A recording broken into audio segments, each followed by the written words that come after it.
that we are praying for you no matter what. That's it.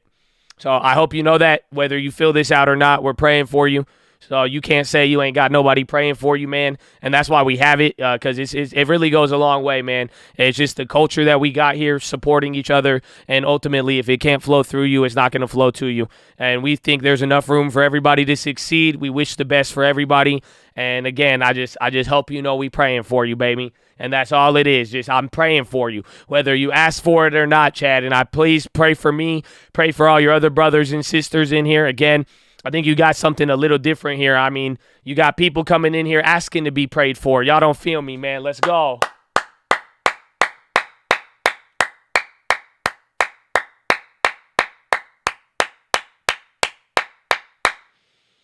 Bow, bow, bow, bow, bow, bow, bow, bow, bow.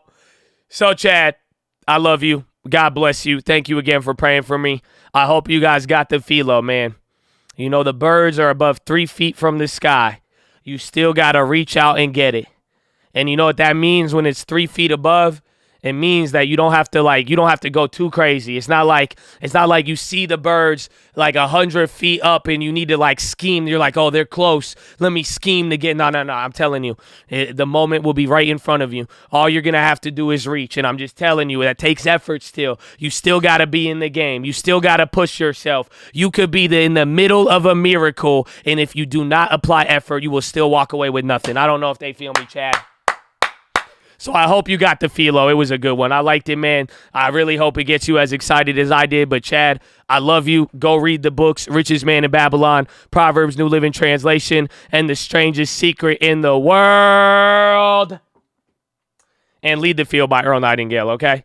Or Lead the Field by Earl Nightingale, okay? Effort is the word, baby. Amen. Effort is the word. Tell them. Damn it, I should have done Illumina to the downside. We would have hit it. Oh, my God. Yeah, that would have hit on the other side. Womp, womp, womp. That's $50? Damn. That would have, really hit. Don't give up 80 chasing. TGL's, honestly not going that crazy, though. I thought this thing would have been at, 40 or something by now. After hours is usually where they go nuts.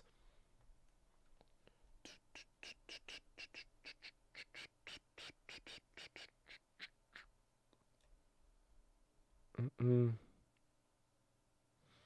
hyped. Dude, that song, bro, I'm telling you, it hits. I see why y'all been listening to this shit, bro. I get excited. What the hell is this? That was the next song? Yo, man, I hope none of this gets on my recommended. Fuck me. Oh, no.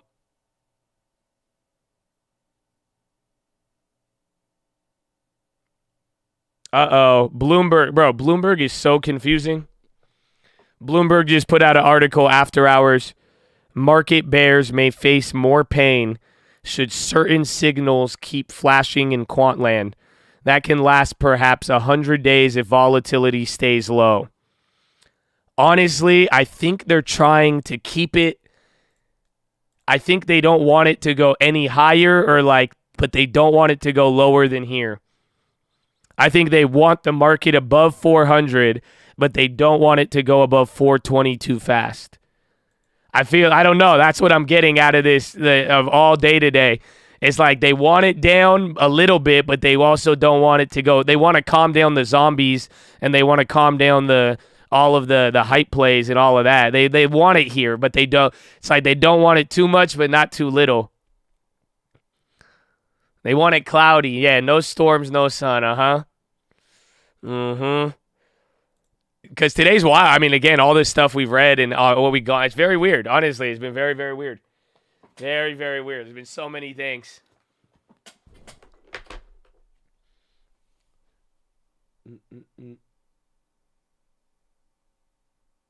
Rivian clap. A little bit, though. I think our play could go up a little bit, but we'll find out what happens. But, Chad, that is the day. I love you. I told you go read the books. And now we must bask together in Uncle. Amen? Amen. I'm sorry, man, because they told me a lot of things were impossible, and I had to break it down. You know, I said my uncle said, not if you alone, and then we got the Kobe. But it's SGDCULT, my team so different. Off me, y'all weak, I think they speak more than they do when living. I can't be moved, they think they cool when shit get hot, I'm chillin'. Feel out Tom Cruise, I cannot lose because I'm on that mission. Tryna hit big, but it's SGDCULT. My team so different. Off me, y'all weak. I think they speak more than they do when living. I can't be moved. They think they cool when shit get hot. I'm chillin'. Feel out Tom Cruise. I cannot lose because I'm on that mission. Tryna hit big, but it's SGD. I can hit 100 layers before you hit that 3. I ain't do no innovating. I just watered that tree. Got a little bit of Vegas, got a little Wall Street. On my band grand, got some buffets on the team. I can kick a couple theories. I'm the modern main case. Why the people never bring it? Always asking what to eat. Thought you told me you was leaving, but I see you every week. All good, I said show them the loss. Men lie, women lie, the premium don't. No trend lines, my mind really just know. I exercise my time cause I'm trying to take hold.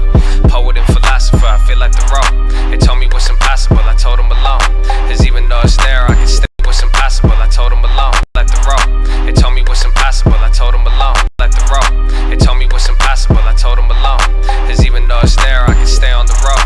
Cause little after little, it's gon' turn into growth. Whoa. Tryna hit big, but it says SGDCULT. My team so different. Off me, y'all weak. I think they speak more than they do when living. I can't be moved. They think they cool when shit get hot. I'm chillin'. Feel I'm Tom Cruise. I cannot lose because I'm on that mission. Tryna hit big, but it says SGDCULT. My team so different. Off me, y'all weak. I think they speak more than they do when living. I can't be moved. They think they cool when shit get hot. I'm chillin'. Feel out Tom Cruise. I cannot lose because I'm on that mission. Oh yes. Oh yes. Oh yes, we made it, Chad. We made. I got one. This one, Uncle gonna get mad at. I don't know. It's just the hype. Don't know how we got here, but ain't going back. Did what they taught me, I just did it fast. Closing it out, I ain't closing the tab. Holding it, follow the plan.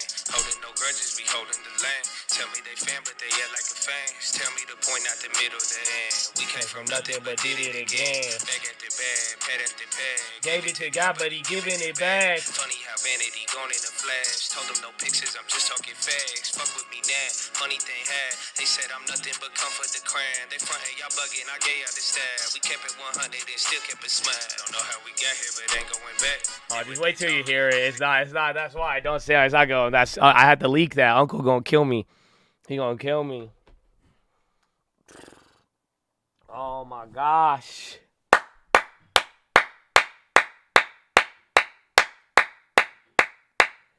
Just tell me the point, not the middle, the end.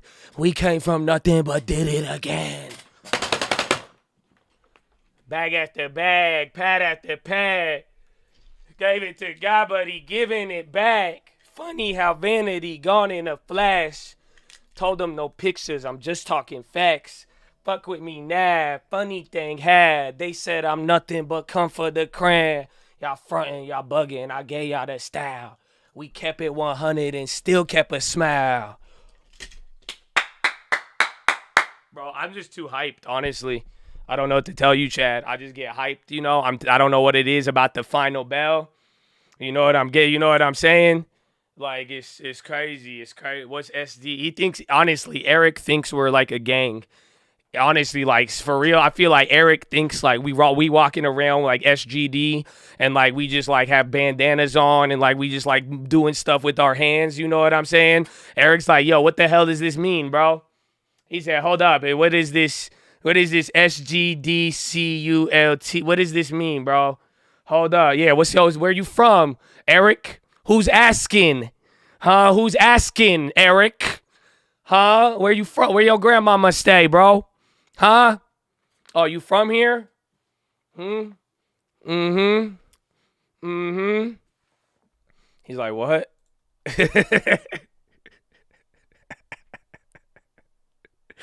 No, I mean, small good decisions, and then CULT is cult. So, you know, it's SGDCULT. You know, that's what it is. That's what it is. That's what Eric's like. What just happened? Eric's like, I don't want to be here anymore. Eric's like, okay, I think I'm gonna go. I don't know why. I stayed 15 minutes after the bell, or 30, so I don't know what this may be. It's okay. It's okay. You know what I'm saying? But anyways, Chad, that's the day. I love you. I hope you have a wonderful day. SGDPUMPITUP. Oh, no. Why do I love it? I can't stop. I can't stop. Yeah, you can't stop either? Oh, yeah, I know. It's amazing. Oh, you just got into crypto? Fuck yeah, bro. You ever hear of DeFi? Bro, you could get 18%. Oh, yeah. Oh, yeah, doing nothing. Oh, yeah, thin air, bro. DeFi. Like D and then Phi. Like Phi. Yeah, DeFi's the new thing, bro. New wave. For sure. Stop. Don't do that. Please stop saying pump me up because I can't stop. I can't stop. Okay? Got to pump it up. Well, yeah, I do have NFTs. Yeah, I do. So that's why when I make jokes about NFTs, it's not that offensive because I'm making fun of myself. So do you see that? That's what we call, it's like awareness. But again, the overall theme should be humor. So relax. But yeah, I do have NFTs. Don't worry. I'm sorry if you invested in DeFi and that joke hurt your feelings. It's okay. It's okay. We'll make it, man. We'll make it. Got to pump it up. All right, man. So I love you. God bless you. Have a good day. And I'll see you on the watch list, Chad, okay? You're going to have a good day today. Please do something positive. Please just do something with it. Somebody just reach, man. Like, seriously, I'm just telling you, your opportunity going to be right in front of you. That's it. And if just let me remind you one more thing. God is always with you. That's it. Done. They don't feel me. That's it. If you could really understand that phrase, you don't ever need another PHILO. Like, seriously, like, you don't need any more words or nothing. It's just, like, for real. Like, take it and believe it, and that's it.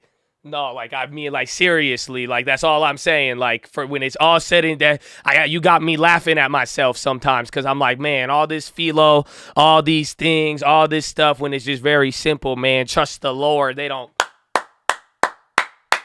That's it.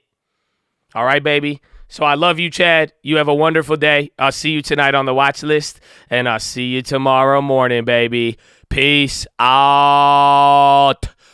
Oh, I can't. No, my voice is clapped. I was trying to pump it up. Okay, I love you. Bye. I tell you, what do you mean? You know what I did? I pumped up the stock market. I pumped up the jobs rate. And what did they do? They brought it down, except for gas. Now they're telling you you're going to own nothing. $10 gas, go buy a Tesla. Who has a Tesla? Even Elon. Guy has no backbone. And they won't even mention his name. And then they go and they raid me. Judge approved. What does that even mean? I approved the judge. I don't get it. What's going on? So I love you. Have a wonderful day. Shut up. You don't love nothing. You don't love shit. I tell you what you love. You love corruption. Yeah, you like Karuputin. You like a King Tsar, like Louis the 13th. I'll tell you a story my granddaddy told me. I was in Scranton, and I remember I was riding the train to get to my house to hear the story, and on the way to the train, I was sitting next to a lady, and the little lady, she was wearing a necklace. On the necklace, what she told me was it meant a lot to her family. I said, well, if family's all that matter. And I told her, well, if family's all, I said, I'm going to go see my family. And that's why when I got home that day, and my grandpa told me what he said, and he said what he told me, and what I just told you, it's all about the family. That's why we want to give you guys $30 off gasoline. Okay, we did that. I love you. Have a wonderful day. Okay. Now, where's the end? End quote? No, end the stream, not the quote. How do you... Is there any way to stop it? I still see the comments. I see the YouTube. It says YouTube. I see the names. They won't stop chatting. How do you stop them? Or I don't have to answer these questions, do I? Where's Don? To tell him thank you. What do I... Is that a is that a chat or a teleprompter? Hold on. End it. End the quote. Come on, I mean it. I'm not kidding right now. End the stream. I gotta go. I gotta go drop Hunter off. He has daycare.